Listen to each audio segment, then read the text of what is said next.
അങ്ങനെ ഫൈനലി ഹോണ്ടയുടെ Activa electric scooter ഇപ്പോൾ ലോഞ്ച് ആയിട്ടുണ്ട്. ഇത്രയും കാലം എല്ലാവർക്കും ഉണ്ടായിരുന്ന നല്ല ഓപ്ഷൻസ് വെച്ചാൽ ഏത്തർ അല്ലെങ്കിൽ ഓലയായിരുന്നു.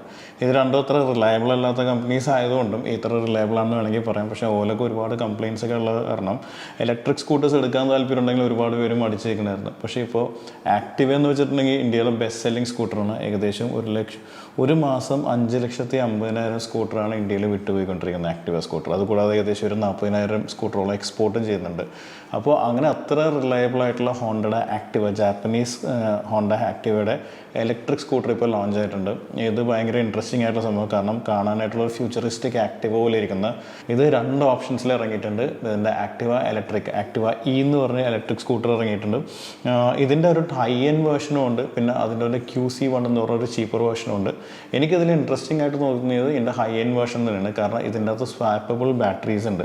ഇപ്പോൾ ജപ്പാനിലൊക്കെ കാണുന്ന പോലെ വേറെ പല കമ്പനീസും ട്രൈ ഔട്ട് ചെയ്ത പോലെ നമുക്ക് ബാറ്ററി പല സ്ഥലത്തും കൊണ്ട് സ്വാപ്പ് ചെയ്യാൻ പറ്റും. അതായത് ബേസിക്കലി ചാർജ് ചെയ്യേണ്ട ആവശ്യമില്ല, നമുക്ക് അതിൻ്റെ സ്വാപ്പിംഗ്. ഇപ്പോൾ നമ്മൾ റോഡ് സൈഡിൽ ATMs ഒക്കെ കാണുന്ന പോലെ ഹോണ്ട തന്നെ പല സ്ഥലത്തും ബാറ്ററി സ്വാപ്പിംഗ് സ്റ്റേഷൻസ് സെറ്റപ്പ് ചെയ്യും. അപ്പോൾ ബേസിക്കലി എപ്പോഴെങ്കിലും നമ്മൾ ബാറ്ററി തീർന്നു പോകുന്നുണ്ടെങ്കിൽ ഈ സ്വാപ്പിംഗ് സ്റ്റേഷനിൽ പോയിട്ട് നമ്മുടെ സ്കൂട്ടറിൽ നിന്നുള്ളൊരു ബാറ്ററി ഊരിയിട്ട് അതിൽ വെച്ചിട്ട് ചാർജ് ചെയ്തൊരു ബാറ്ററി എടുത്ത് വെച്ചാൽ മതി. അതായത് വിതിൻ ലെസ് ദാൻ 20 സെക്കൻഡ്സിനകം നമുക്ക് ഫുൾ ചാർജുള്ള ഇത് കിട്ടും. അപ്പോൾ ബേസിക്കലി ഒരു പെട്രോൾ പമ്പിൽ പോകുന്ന ഇത്രയും സമയം പോലും എടുക്കില്ല ബാറ്ററി സ്വാപ്പ് ചെയ്യാനായിട്ട്. അപ്പോൾ അത് ഹോണ്ട പോലുള്ള ഇത്രയും ഭയങ്കര ആക്സെപ്റ്റഡ് ആയിട്ടുള്ള ഒരു ജാപ്പനീസ് കമ്പനി അത് ഇന്ത്യയിൽ ഇംപ്ലിമെൻറ്റ് ചെയ്യുമ്പോൾ ആളുകൾ 2 കൈ നീട്ടി സ്വീകരിക്കും എന്നുള്ള കാര്യത്തിൽ സംശയമൊന്നുമില്ല. പിന്നെ ഇതിൻ്റെ ബുക്കിംഗ് സ്റ്റാർട്ട് ചെയ്യുന്നത് January 1 അതുപോലെ ഫെബ്രുവരിയിൽ എൻ്റെ ഡെലിവറിയും സ്റ്റാർട്ട് ചെയ്യും. അപ്പോൾ അതിന് പ്രൊഡക്ഷനൊക്കെ ഓൾറെഡി റോളിങ്ങിനാണ്, അതൊക്കെ പ്രൊഡക്ഷൻ നടന്നുകൊണ്ടിരിക്കുന്നതാണ്. അപ്പോൾ ബുക്ക് ചെയ്ത് കഴിഞ്ഞിട്ടുണ്ടെങ്കിൽ ആരെങ്കിലും ഓൾറെഡി ഓലയോ അല്ലെങ്കിൽ ഏത്തറോ ഒക്കെ ബുക്ക് ചെയ്യാൻ പ്ലാൻ ഉണ്ടായിരുന്നെങ്കിൽ അല്ലെങ്കിൽ എടുത്തിട്ടുണ്ടെങ്കിൽ എന്തായാലും ഈ സ്കൂട്ടർ റീകൺസിഡർ ചെയ്യാവുന്നതാണ്, ഇതൊന്ന് കൺസിഡർ ചെയ്യാവുന്നതാണ്. പിന്നെ ഇതിൻ്റെ ഓരോ 1 by 1 ഇതിൻ്റെ സ്പെസിഫിക്കേഷൻസ് പറഞ്ഞാണെങ്കിൽ ഏകദേശം ഡിസൈൻ വൈസ് ഹോണ്ട ആക്റ്റീവ് പോലെ തന്നെ ഡിസൈനാണ്. ഭയങ്കര സ്ലിം ആയിട്ടുള്ള ഏത്തർ പോലുള്ള ഭയങ്കര ഒരു പോയിന്റഡ് ആയിട്ടുള്ള അഗ്രസീവ് ഡിസൈനുള്ള വളരെ അധികം പേര് ആക്സെപ്റ്റ് ചെയ്തിട്ടുള്ള എല്ലാവർക്കും ഇഷ്ടമുള്ള ആക്റ്റീവയുടെ തന്നെ ഒരു ഫ്യൂച്ചറിസ്റ്റിക് ലുക്കാണ് കൊടുത്തിരിക്കുന്നത്. പിന്നെ ഇതിൻ്റെ ഹെഡ് ലൈറ്റും ടെയിൽ ലൈറ്റും ഇൻഡിക്കേറ്റേഴ്സും എല്ലാം LED വരുന്നത്. പിന്നെ ഒരു 7-inch TFT ടച്ച് സ്ക്രീൻ ഉണ്ട്. നമ്മൾ ഓലയിലൊക്കെ കാണുന്ന ഒരു ഭയങ്കര അത്യാവശ്യം വലിയ സ്ക്രീൻ ഉണ്ട്. അതിൻ്റെ തന്നെ GPS കിട്ടും, അതിൻ്റെ വണ്ടിയുടെ എല്ലാ ഡീറ്റെയിൽസും കിട്ടും. അതുപോലെ തന്നെ മോഡ്സ് സ്വിച്ച് ചെയ്യാനൊക്കെ. പിന്നെ സാധാരണ ഇലക്ട്രിക് സ്കൂട്ടേഴ്സിലൊക്കെ കാണുന്ന പോലെ ഇതിന് 3 റൈഡിംഗ് മോഡുണ്ട്. ഇക്കോ മോഡുണ്ട്, അതുപോലെ സ്റ്റാൻഡേർഡ് മോഡുണ്ട്, സ്പോർട്സ് മോഡുണ്ട്. അപ്പോൾ ഇക്കോയിലിട്ട് കുറച്ചും കൂടി കൂടുതൽ റേഞ്ച് കിട്ടും, സ്പോർട്സ് മോഡിലിട്ട് കുറച്ചും കൂടി പവർ കിട്ടും ബേസിക്കലി. പക്ഷേ ഇതിൻ്റെ അകത്തൊരു കാര്യം ശ്രദ്ധിക്കുന്നത് വെച്ചാൽ ഇതിൻ്റെ ക്ലെയിംഡ് റേഞ്ച് എന്ന് വെച്ചിട്ടുണ്ടെങ്കിൽ 102 കിലോമീറ്ററാണ്. അതായത് ഒരു ഫുൾ ചാർജ് ചെയ്ത് 102 കിലോമീറ്റേഴ്സ് ട്രാവൽ ചെയ്യുന്നുള്ള ക്ലെയിംഡ് റേഞ്ചാണ്. അപ്പോൾ റിയൽ ലൈഫിൽ ഏകദേശം ബിറ്റ്വീൻ ഒരു 75 to 90 എന്തായാലും കിട്ടുന്നത്. 80 കിലോമീറ്റർ ഒരു സ്റ്റാൻഡേർഡ് മോഡിൽ കിട്ടും, ഇക്കോയിൽ കിട്ടി അതിനേക്കാളും കൂടുതൽ കിട്ടും. അതാണ് അതിൻ്റെ ക്ലെയിംഡ് റേഞ്ച് വരുന്നത്. പക്ഷേ ഇതിൻ്റെ തന്നെ QC1 എന്നൊരു ചീപ്പർ വേർഷൻ ഉണ്ട്, അതിൻ്റെ ഏറ്റവും കുറഞ്ഞ വേർഷനാണ്. അതിൻ്റെ അകത്ത് വരുന്നൊരു വ്യത്യാസങ്ങൾ കുറച്ച് വരുന്നുണ്ട്. പിന്നെ ഹോണ്ട ആക്റ്റീവ ഇലക്ട്രിക്കിൽ വരുന്നത് അതിൻ്റെ ഏറ്റവും ഹൈ എൻഡ് വേർഷനിൽ വരുന്നത് 1.5 kWh 2 ബാറ്ററിയാണ്. അപ്പോൾ ബേസിക്കലി 3 kWh ബാറ്ററിയാണ് കിട്ടുന്നത്. അതാണ് 102 കിലോമീറ്റർ റേഞ്ച് കിട്ടുന്നത്.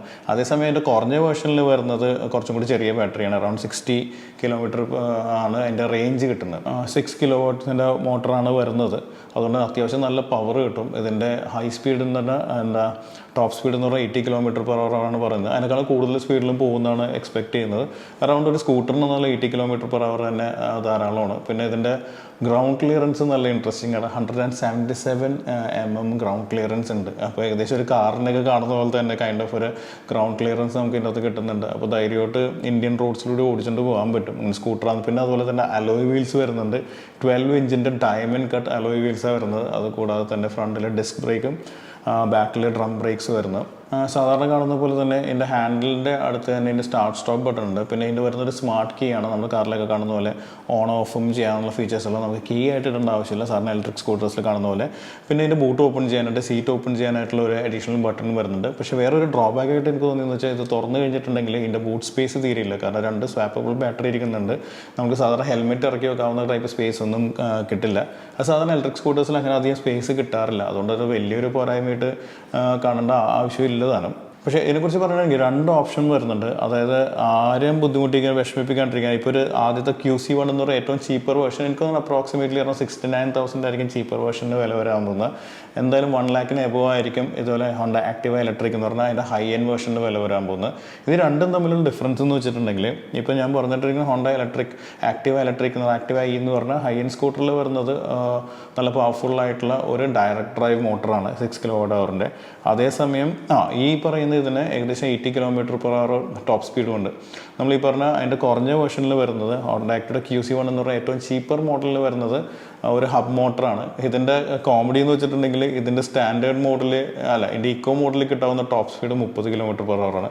അതുപോലെ സ്റ്റാൻഡേർഡ് മോഡലിൽ കിട്ടാവുന്ന ടോപ്പ് സ്പീഡ് 50 km/h. അപ്പോൾ ചീപ്പർ ഓപ്ഷനിൽ QC1 എന്ന് പറഞ്ഞാൽ അറൗണ്ട് 69,000 അപ്രോക്സിമേറ്റ്ലി പ്രൈസ് വരാൻ പോകുന്ന ഓപ്ഷൻ്റെ അകത്ത് കുറേ കോസ്റ്റ് കട്ടിങ് നടത്തിയിട്ടുണ്ട്. അതിൻ്റെ ബാക്കിലെല്ലാം ടെയിൽ ലൈറ്റൊക്കെ കുറച്ച് ഡിഫറെൻ്റ് ആണ്. അതുപോലെ തന്നെ അതിന് സ്വാപ്പബിൾ ബാറ്ററി ഇല്ല, അതിനകത്ത് ഫിക്സ്ഡ് ബാറ്ററിയാണ് വരുന്നത്. അപ്പോൾ സ്വാപ്പിംഗ് സ്റ്റേഷനിൽ പോയി സ്വാപ്പ് ചെയ്യാൻ പറ്റില്ല. എങ്കിലും നല്ലൊരു കാര്യം ചെയ്തതെന്ന് വെച്ചിട്ടുണ്ടെങ്കിൽ എല്ലാവർക്കും ഒരു ഓപ്പർച്യൂണിറ്റി കൊടുത്തിട്ടുണ്ട്. സാധാരണ 1 lakh ബഡ്ജറ്റുള്ള ആളുകൾക്ക് മാത്രമുള്ള ഒരു പ്രീമിയം സ്കൂട്ടറിൽ മാത്രം ഫോക്കസ് ചെയ്യാതെ ഒരേ പേരിൽ ഏകദേശം ഒരേ ലുക്കിൽ ഒരേ റിലയബിലിറ്റിയിൽ 2 സ്കൂട്ടർ ഇറക്കിയിട്ടുണ്ട്. ഒന്ന് ആക്ടിവ എന്ന് പറഞ്ഞ high end version which will cost approximately more than 1 lakh rupees. പിന്നെ അറൗണ്ട് 69,000 വരുന്ന QC1 എന്ന് പറഞ്ഞാൽ അതിൻ്റെ ചീപ്പർ വേർഷൻ, സ്വാപ്പബിൾ ബാറ്ററി ഇല്ലാത്ത, അലോയ് വീൽസ് ഇല്ലാത്ത, ഡിസ്ക് ബ്രേക്സ് ഇല്ലാത്ത, അതുപോലെ തന്നെ കണക്റ്റഡ് ഫീച്ചേഴ്സ് ഇല്ലാത്ത, പിന്നെ അതുപോലെ തന്നെ LED TFT സ്ക്രീൻ ഇല്ലാത്ത കുറച്ചും കൂടി ചീപ്പർ വേർഷൻ വരുന്നുണ്ട്. അപ്പോൾ എന്തായാലും ഇത് നല്ല കാര്യം എന്ന് വെച്ചാൽ നമുക്കിപ്പോൾ ഒരു ഇലക്ട്രിക് സ്കൂട്ടർ വാങ്ങിക്കണം, ഒരു ബഡ്ജറ്റ് റേഞ്ചിൽ ഇലക്ട്രിക് സ്കൂട്ടർ വാങ്ങിക്കണമെന്നുണ്ടെങ്കിൽ കണ്ണും പൂട്ടി ഹോണ്ട വാങ്ങിക്കാവുന്നതാണ്. കാരണം അതിൻ്റെ സർവീസും റിലയബിലിറ്റിയും അതുപോലെ റീസെയിൽ കോസ്റ്റും എല്ലാം നല്ലതായിരിക്കും. അപ്പോൾ എന്തുകൊണ്ടും നമുക്കൊരു ഇലക്ട്രിക് സ്കൂട്ടറിൽ ട്രൈ ചെയ്ത് നോക്കണം, അല്ലെങ്കിൽ അതിലേക്ക് സ്വിച്ച് ചെയ്യണമെന്നുണ്ടെങ്കിൽ എൻ്റെ ഒരു അഭിപ്രായത്തിൽ ഇത് ട്രൈഡ് ആൻഡ് ടെസ്റ്റ് ചെയ്യണം. ഒരു 3-4 വർഷം മുമ്പെങ്കിലും ഇന്ത്യയിൽ ഇറങ്ങേണ്ട സ്കൂട്ടറായിരുന്നു ഇത്. ഹോണ്ടയുടെ പല ഇലക്ട്രിക് സ്കൂട്ടർ പല രാജ്യങ്ങളിലും നല്ല രീതിയിൽ വിട്ടുപോകുന്നുണ്ട്.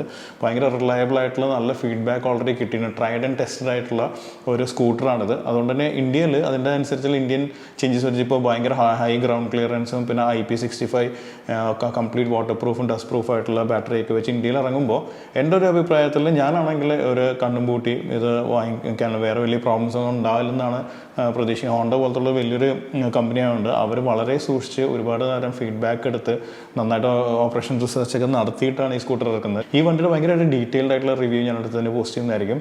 അപ്പോൾ ഇതിനെക്കുറിച്ച് കൂടുതൽ ഡീറ്റെയിൽസ് എങ്കിലും അറിയണമെന്നുണ്ടെങ്കിൽ നിങ്ങൾ കമൻറ്റ് സെക്ഷനിൽ പോസ്റ്റ് ചെയ്യുക. അതുപോലെ തന്നെ നിങ്ങൾക്ക് ഈ ഹോണ്ട ആക്റ്റീവ് ഇലക്ട്രിക് വാങ്ങിക്കാൻ താല്പര്യമുണ്ടോ, അതോ അല്ലെങ്കിൽ TVSൻ്റെ iQube അല്ലെങ്കിൽ ഓലയോ അല്ലെങ്കിൽ ഏത്ര സ്കൂട്ടറാണോ താല്പര്യം എന്നുള്ള കാര്യം. പിന്നെ ഓൾറെഡി തന്നെ S1 Z ഇറങ്ങിയിട്ടുണ്ട്. അറൗണ്ട് ഭയങ്കരമായിട്ട് ഇതുവരെ ഇറങ്ങിയതിൽ വെച്ച് ഏറ്റവും പ്രൈസ് കുറഞ്ഞ ഓല സ്കൂട്ടർ ഇപ്പോൾ ഇറക്കിയിട്ടുണ്ട്. അത് മിക്കവാറും ആക്റ്റീവയുടെ QC1 ടേക്ക് ഓൺ ചെയ്യാൻ വേണ്ടിയായിരിക്കും ഓല അത് ഇറക്കിയത്. അതിൻ്റെ ഒരു ഡീറ്റെയിൽ റിവ്യൂ ഞാൻ ചെയ്യുന്നതായിരിക്കും.